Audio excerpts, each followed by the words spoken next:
The latest report on Ippei and Shohei Ohtani is that Ohtani didn't know about it until Ippei told the team after the first game in Korea. I believe it. Do you? Let's get locked on Dodgers. You are Locked On Dodgers, your daily Los Angeles Dodgers podcast. Part of the Locked On Podcast Network, your team every day.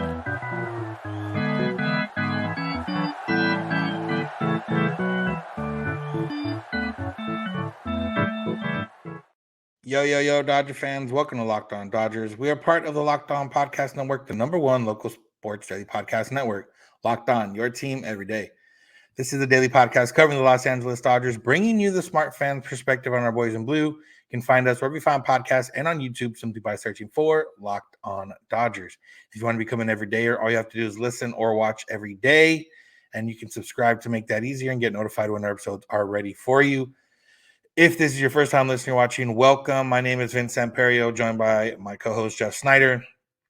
Jeff and I are lifelong Dodger fans that have been doing this podcast for almost 5 years to the day now, and we've been doing a podcast about the Dodgers together longer than that. We've been watching Dodger games longer than that, and we've been covering the Dodgers a little bit shorter than that. So we're not quite insiders, but we're just here to bring you, our thoughts and rational takes about the Dodgers, and hopefully making everyone together a better Dodger fan. And this is a second episode in less than 24 hours, less than 12 hours, almost in the sense of us. And we got a little bit more news on the Ippei and Shohei Ohtani front. The latest update comes once again from ESPN, and it was that that the Shohei Ohtani's representatives have contacted authorities to, I'm assuming it's the semantics of when they accused him of theft. They already contacted the authorities, but maybe we just know that for sure now in terms of the money being stolen from Ohtani. And then we learned that Ohtani had no clue what was going on when Ippei addressed the team after the game, and he told them about the gambling debt, and the team was taking it in stride. Andrew Friedman mentioned that Ohtani was covering his debts for him, and then Ohtani was talking to another translator to kind of figure out what was going on, and after that started asking questions about exactly what was going on. So all that to say, it paints it as Ippei just lying about everything, lying to Ohtani, lying to the representatives, lying to everybody else. The other story is that, why didn't Ohtani know this before, or why did they let Ippei talk to ESPN knowing that he was lying? Well, it seems like every story and angle and everything about this situation was coming from Ippei directly, so he was handling the whole situation on his own, and that's what it feels like. Where the report was what I mentioned earlier. That's kind of what it feels like, and there's still obviously a lot of ways this can go. Yeah, it's a tricky situation when the person with the issue that needs to be explained to you is the person tasked with explaining the issues to you, and it's kind of easy to see how somebody with nefarious intentions could take advantage of that. We kind of saw on the flip side of that, Yamamoto's press conference after the game on Thursday morning, you could tell that we weren't getting very good answers from the translator. I'm sure that Yamamoto was giving great answers, but translator kind of being thrust into duty there and everything, the answers weren't good quality. You could tell that he wasn't really giving us word for word what Yamamoto was saying. It kind of reinforced the importance of an interpreter in those situations. And when Ohtani has depended on Ippei for the last 7 years to be his English speaker, when these things happen, it's so hard. You don't want to feel like you can't trust anybody in the world, and I definitely don't want to live my life that way. But this is seemingly a genuine friendship that Ippei, because of bad decisions he made, ended up lying to his friend who, referred to him as a brother, and cheating him, stealing from him, And we're not trying to convince anybody here. We're kind of reporting what happened and the fact that it makes sense to us. We don't expect, you guys don't have to agree that it makes sense. We got plenty of comments in YouTube yesterday and on social media, calling us homers and whatever. We got plenty of examples. You and I talked to Vince about how we try not to draw conclusions before we have information. And we got several good object lessons in people drawing those conclusions without examples. So I did be sure to thank all of them in the YouTube comments for giving illustrations of what we were talking about. Yeah, we don't really know what happened, but the few things we found out today, the fact that Ohtani's camp is pushing hard to pursue the theft charges, and like just the whole story of observers that this is coming from. This isn't Ohtani saying I found out, and this is people who were in the room with him telling reporters this is what we saw happen. Ohtani, when Andrew Friedman said Ohtani is paying the debts, Ohtani knew enough English to recognize, and so he turned to a different Japanese speaker and said, did he just say what I think he just said? And so it gets more and more. Occam's razor is a real thing. The simplest explanation is often the right one. And it seems like in order for this not to be what it seems, Ohtani would have to add to everything else being a really, really good actor, and like planning ahead, knowing, okay, here comes my big moment. Here's my cue, my moment to shine. Look surprised. It's so much easier for me to believe that he really didn't know about it. Yeah. And this is going to come from my thought process right now of, how to approach this situation in terms of, thinking. And for me, on a face value, from what we've been told, Ippei was the guy making the bets. Ippei was the guy getting in gambling debt. Ippei was the guy controlling the situation in terms of communication with Shohei's other people, lawyers, whoever else it was. Ippei was, seemingly lying to keep everything under wraps, taking the money. Now, the only part that's the biggest question is, how the money was sent. Did Ippei have direct access to the money? A lot of people, there's a lot of questions for me that I'm seeing it of people where it's like, well, how did, Ohtani not realize it? Shohei Ohtani, I don't think he's checking his bank statements realistically. He knows that he probably has now if he doesn't have an accountant that's checking bank statements, that's a bigger issue. But I don't have millions of dollars, and there's times I'll go a month or two without checking my bank statements. As long as my card keeps working, I'm not questioning it. And maybe that's a bad thing on me, because if something were to happen to me where someone was taking my money, I wouldn't have known for 2 months, and they'd be like, well, how did you not know? Well, because I didn't check, because I know that I have money in the bank where I should. There's a lot of different questions about that.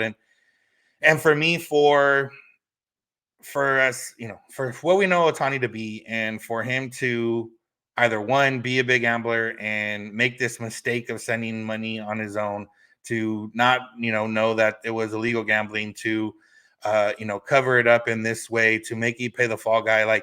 Look how many hoops you have to jump through to get to that conclusion, instead of just Ippei was a degenerate gambler or a bad gambler, whatever you want to say. And in that, he became a liar in the process, because obviously he wanted to cover it up. And when you're $4.5 million in debt, you're going to say whatever you need to say in order to get out of that debt, to get yourself out of that situation, to put yourself in a better situation, and not let your best friend Ohtani figure it out, not let his lawyers figure it out, not let anybody else figure it out. And eventually, when you do that, it comes back and it shows itself. And that's a lot easier for me to think of than, all the other stuff. Yeah. I've had ebbs and flows financially in my life, and the times I'm least likely to check my bank account is when I know there's plenty in there. I know the answer. The answer is plenty. And so I don't care what the actual dollars is. And I've never made $30 million in salary like Ohtani did last year, plus, $40 million in endorsements. My plenty wasn't nearly that much, and it was plenty enough for me to say, I don't need to look at my bank account. I switched from T-Mobile to Verizon. Verizon kept charging me for 13 months before I noticed it, because I was an idiot, the $1,000 that Verizon stole from me isn't as bad as the $4.5 million that Ippei stole from Ohtani, but it's that same concept. I'm not a stupid guy. Otani's not a stupid guy. It's just you get complacent and you trust people, and I'm not going to fault the guy for trusting a guy he thought he could trust. And it really, like, the whole thing about this, like, I see people saying, oh, it's just because he's a Dodger, you guys don't want to believe he'd do anything wrong. And if this was somebody on the Giants, you'd be all over it. It's like, I don't see this as a baseball issue. Like, we're talking about because Shohei's on the Dodgers. This isn't this. I wouldn't care if it was somebody on the Giants, realistically. Borderline heartbreaking for me, the fact that Ohtani, who I really, really like, lost a best friend. Like, this is a human issue that we're talking about because it relates to the Dodgers. But, I would, even if this was Madison Bumgarner, I'd feel bad for Bumgarner in this situation. I wouldn't immediately, and everydayers know, I don't feel bad for Madison Bumgarner about many things. But I'd feel bad for him because this isn't a baseball. I don't wish actual harm on people. I wish baseball harm on people all the time. I hope you lose. I hope that you pitch poorly, whatever. I don't wish actual harm on these people just because they play for a team I don't like. Even the cheaters from down south, I don't wish harm on them as people. I want them to never have baseball success again. And that's different. So yeah, it's you're telling on yourself if you think of this as a homerism issue. This is a human issue that's pretty darn sad. Yeah, and one last point on that is just that people are making it out to seem that, oh, how could he not know his best friend was doing this, everything else? Like, there's not, unfortunately, addicts and gamblers in the world that have stolen from family, from friends, from, like, Ippei is not the first. If this is, comes out to be all true and he was doing this to Ohtani, he was not going to be the first guy that's done that before. So it's to make it seem like, oh my God, this is the first time it's ever happened in the history of the world is disingenuous. But regardless, there's going to be, I'm sure we're going to get more info over the weekend. I'm sure we're going to get more info over the next few weeks. MLB reportedly, TMZ is going to start looking into it at the very least, or at least be aware of what's going on. So it's covered on all ends. So, but now back to the baseball field. Unfortunately, Max Muncy didn't have the best time at third base, specifically in Game 2 of the series. So we're going to talk about that. And once again, are we concerned with Max Muncy? So keep it locked on Dodgers. Today's episode is brought to you by Ibotta. If you're getting together over spring break and you got to put some stuff together, you want to buy groceries or whatever it is, Ibotta is a free app that gives you most cash back every time you shop on hundreds of items, from groceries to beauty supplies to toys, so you can make sure you're beating inflation no matter what you're purchasing. The average Ibotta user earns $145 per year. I can buy you a ticket to a Dodger game or something of that nature. So make sure to go check out Ibotta right now. Join over the 50 million savers and earn cash back every time you shop from over 2,700 brands and retailers.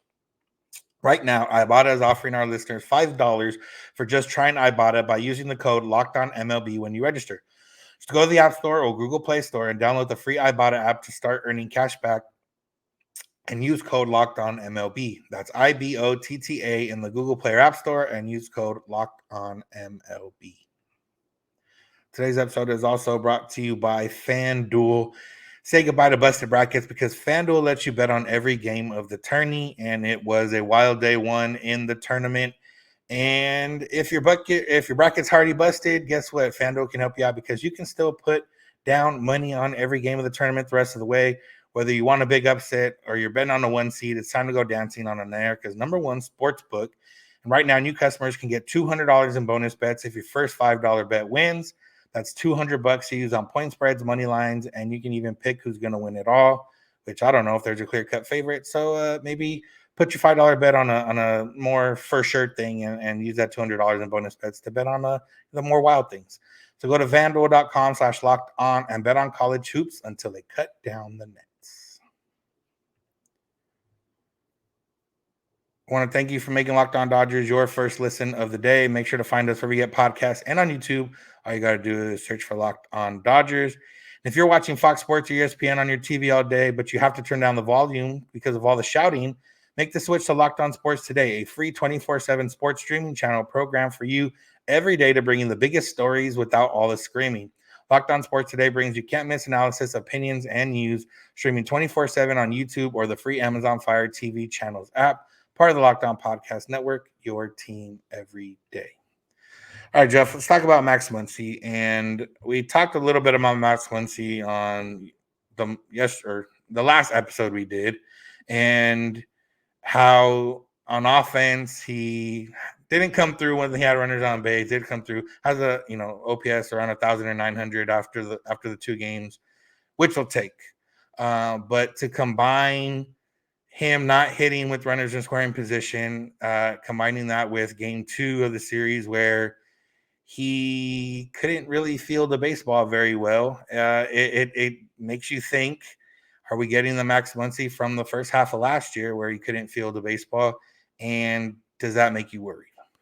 Yeah, well, everydayers know I am overly optimistic sometimes. And I'm going to throw out one possible thing that might make us feel a little bit better. And maybe it's 2 things combined into one. Max Muncy hadn't made 2 errors in a game in almost 5 years. July of 2019 is the last time. And so it's easy to say, like when he made these 2 errors, people say, see, Muncy's always been terrible. But even last year at his worst, Muncy never made 2 errors in one game. He never had a game like he had this morning. And this stadium, that turf was installed just for this event. It's brand new turf.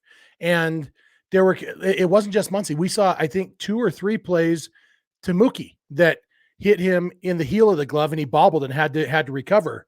I think there weren't necessarily quite the hops that the guys were expecting. I know that, like, when I take my son down to hit grounders to him at the facility that he plays in, they've got artificial turf in there, and this turf plays weird. The ball almost speeds up on the last hop instead of the way it would play on grass and dirt, which, Mookie is good enough that he was able to still knock the ball down and recover. I think it's probably not going too far out on a limb to say that Max Muncy isn't as good a defender as Mookie Betts.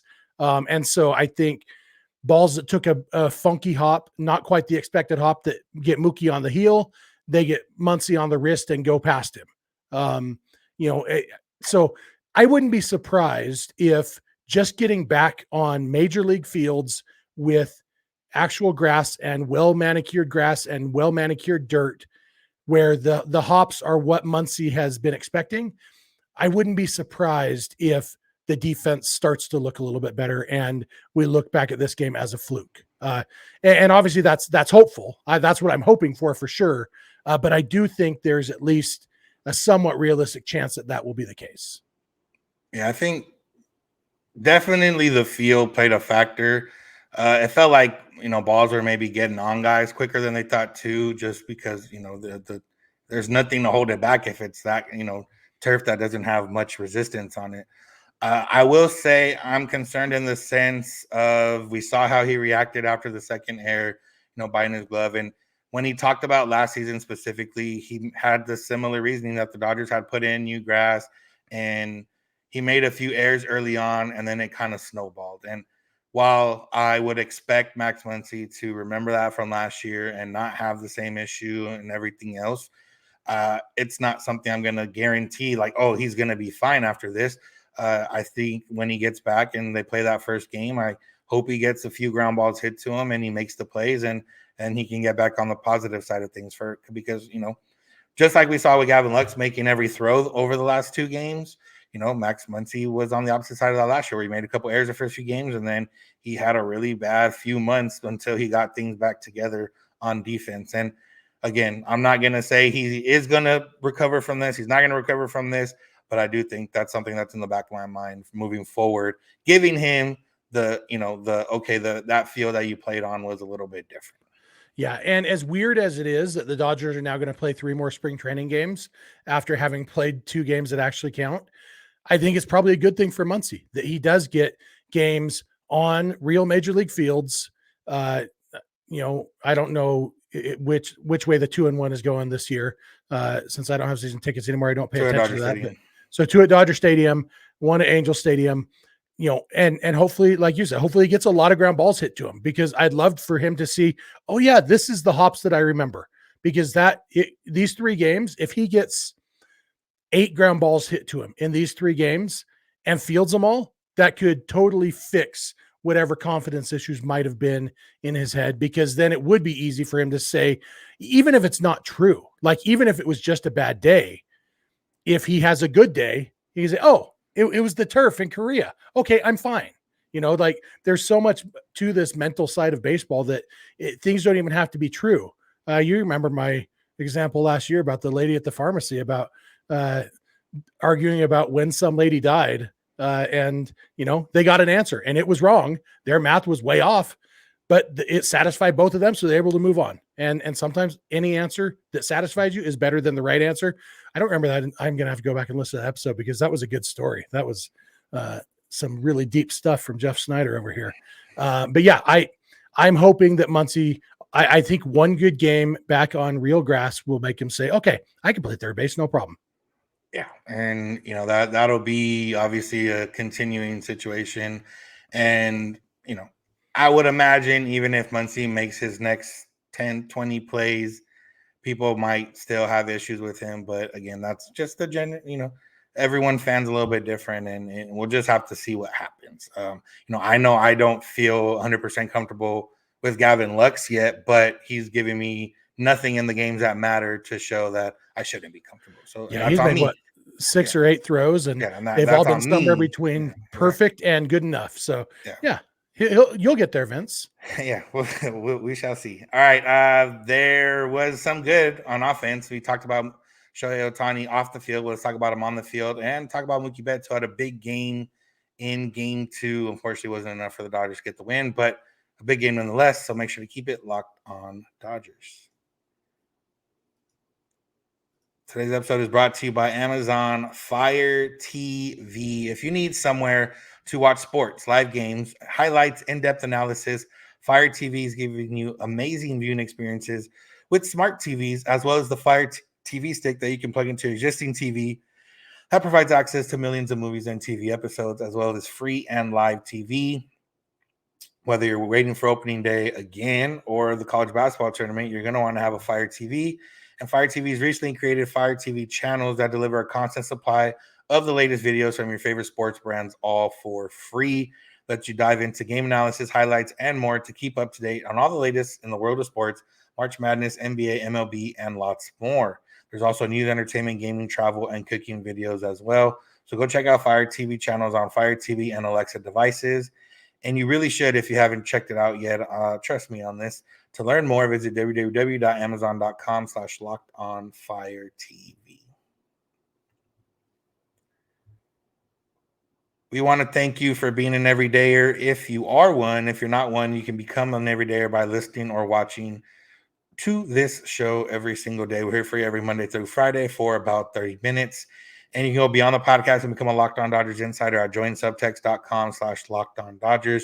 You can get news, updates, thoughts, reactions directly from us via text message. You can text us back and we have conversations or ask us questions or send thoughts or whatever you want to do. We try to reply as often as possible. So go check it out, joinsubtext.com/LockedOnDodgers. All right, Jeff. We'll start with Mookie Betts first. He's the leadoff hitter, so we'll lead off this segment with him. And he had a good series overall, but a really good game in game 2. He had 4 hits, 6 RBI. I think I read that it was the most RBI of the leadoff spot for the Dodgers. I don't know if it was ever or an opening series. I don't remember the exact stat, but he made some kind of stat. And missed 2 home runs by about 10 feet, maybe a little bit. He hit it off the top of the wall on the double that brought in 2 runs, hit that big home run, and then, got him within 12-11 later in the game. And I don't know. He looks locked in. He played very well on defense. Like you said, you mentioned he a couple that hit off the heel, but he still ended up making the plays. He made all the other plays that he needed to. It was a really strong performance from Mookie Betts to start the year. Yeah, absolutely. And we saw it this spring. Like, he's been hitting the ball hard. We've talked about it a few times that he's hitting the ball hard all spring, and that continued into these games. He looks really locked in. He's got an 1838 OPS right now. He's 6 for 9 .667 batting average, .727 on base percentage because he also has 2 walks, 1.111 slugging percentage. That would be a good OPS. That's just his slugging percentage. It's ridiculous, and it's 2 games, obviously, small sample size. He's not going to do this all year, but it's fun to see, first of all, and it's okay to enjoy things just as they happen, even if we know they're not going to last. But Mookie had his best season as a Dodger, probably his second best season of his career last year, and seems to be continuing that. We talked about, now that he's not playing right field at all, that will take less of a toll on his body. Jury's still out on how much the difference will be between shortstop and second base. Shortstop's probably going to take a little bit more toll, but hopefully not a ton more. But he seems invigorated. We know he's excited to be playing shortstop. I'm sure he's excited to be teammates with Shohei Ohtani.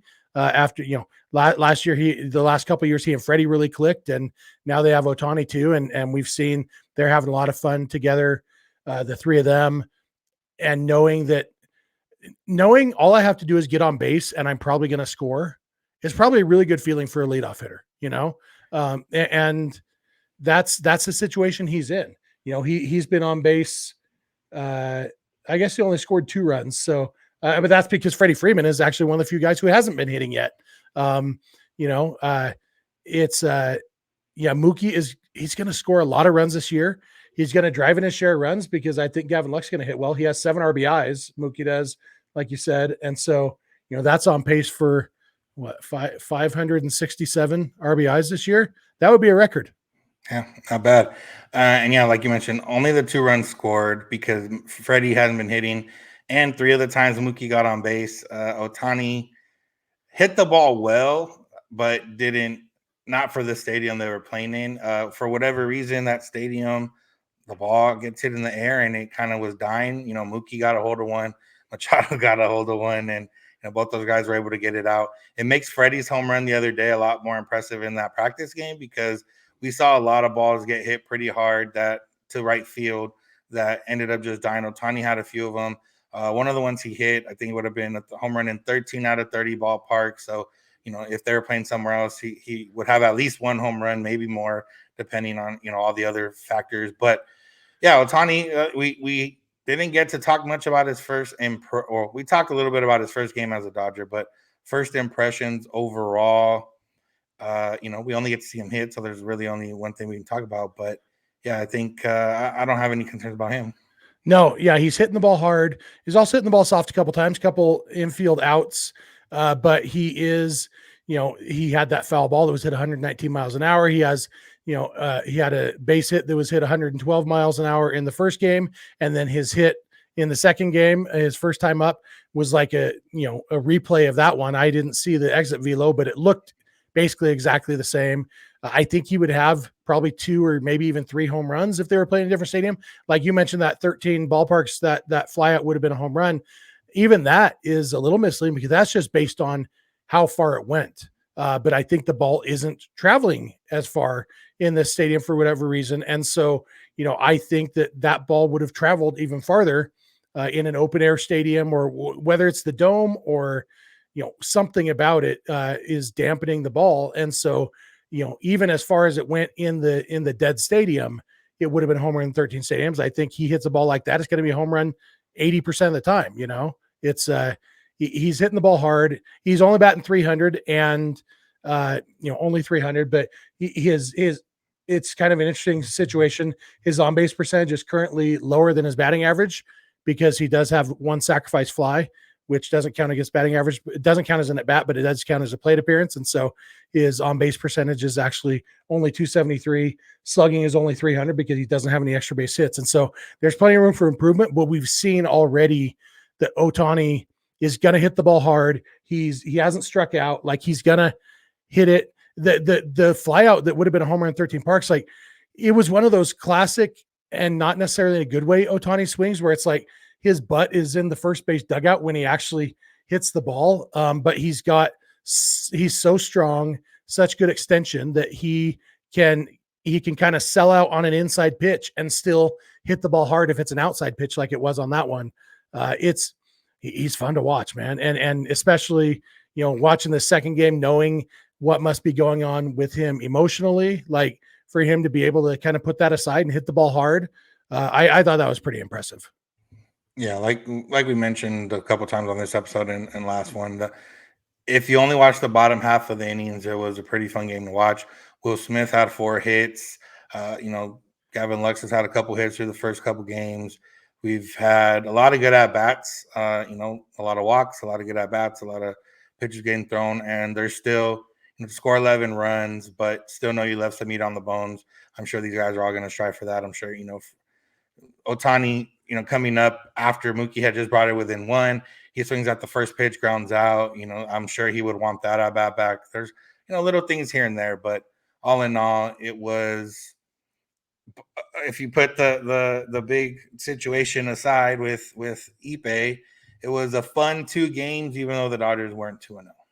Yeah, absolutely. Freddie Freeman, it's kind of funny. He's, we mentioned this a little bit on the last episode. He's batting 167, but he has the same exact on base percentage as Will Smith, who's batting 500. They've both been on base 6 out of their 11 times up. Freeman, 4 walks and a hit by pitch. So 167 batting average, 545 on base percentage. And obviously Freddie's going to hit, he had a couple line drives down the right field line that were just barely foul. He's going to get his doubles. He's going to get his hits. But getting on base 55% on a check swing. Yeah. 55% of the time, getting on base, it's that's going to play. And it's going to, pitchers are, they don't like the idea of pitching to Freddie Freeman. And, but they're going to learn there's not many better options to, you pitch around him. Then you got Will Smith, has a 1145 OPS, and, and then you got Max Muncy, who's got a 899 OPS. So, hey, might as well pitch to Freddie, and he'll get his pitches to hit. Yeah, and they might face, or I think they're going to face Lance Lynn as one of the pitchers in their first series back at Dodger Stadium in real games. So, Miles Mikolas and the Midwestern Farmers, Lance Lynn and his mullet. There's a lot going on in that series, so it should be fun offensively too. Yeah, I joked that Ellie De La Cruz's first career home run probably shouldn't count because it came against Noah Syndergaard. And anybody can hit a home run off Noah Syndergaard. So maybe Shohei Ohtani's first homer as a Dodger might not end up counting because it'll come off Lance Lynn. Hopefully he'll get one off Miles Mikolas first, who's actually a major league pitcher at this point. But yeah, you know what? I'm really like, you're going to be at opening day, right, Vince? Mm-hmm. The home opener. I'll be there. I'm excited to see it in person. I'm actually excited to watch these Freeway Series games because there is stuff to watch. Muncy's defense, Lux's continued defense, all these things to see. Spring training never got old this year. The shortened spring training, most years spring training, we're like, okay, is it time for the regular season? And this year it's like, crap, they're already about to leave for Korea. And now it's almost a relief. Oh, good. We can have 3 more spring training games. And then the long grind of the season starts. It's kind of, this was kind of dipping our toe in the pool a little bit. And the water felt nice. But we're going to lay by the pool and have a drink first before we jump all the way in. So, should be fun. And Ohtani playing back at Angel Stadium should be fun too. Yeah. All right. That's going to do it for today's episode. That's going to do it for this week. Thank you all for listening. Thank you for making Locked On Dodgers your first listen of the day. Make sure to find us wherever you find podcasts and on YouTube, and subscribe so you can get notified when our episodes are ready for you. Remember, Locked On Sports Today and Locked On Sports Los Angeles are 2 24/7 streaming channels on YouTube from the Locked On Podcast Network, bringing you the biggest news and stories from the sports world and the LA sports world all day and night. You can go beyond the podcast and become a Locked On Dodgers insider at joinsubtext.com/LockedOnDodgers. You can text directly with us, get our thoughts, reactions when things happen. And if you want our thoughts or reactions on other things or questions that you may have, you can always do that as well and send us a text. So go make sure to go sign up, joinsubtext.com/LockedOnDodgers. You can find us on social media, Twitter, Instagram, and TikTok at Locked On Dodgers. Jeff's on Twitter at SnyDog. I'm at Vincents91. You can also DM us there for anything. You can also send us an email, lockedondodgers@gmail.com, or a voicemail or text to 323-863-5625. We're here every weekday morning, and we hope you'll be here with us. When you get in your car, if you're at home, tell your smart device to play podcasts Locked On Dodgers. And remember, you don't have to agree. You just have to listen. Have a good one. We'll talk to you on Monday.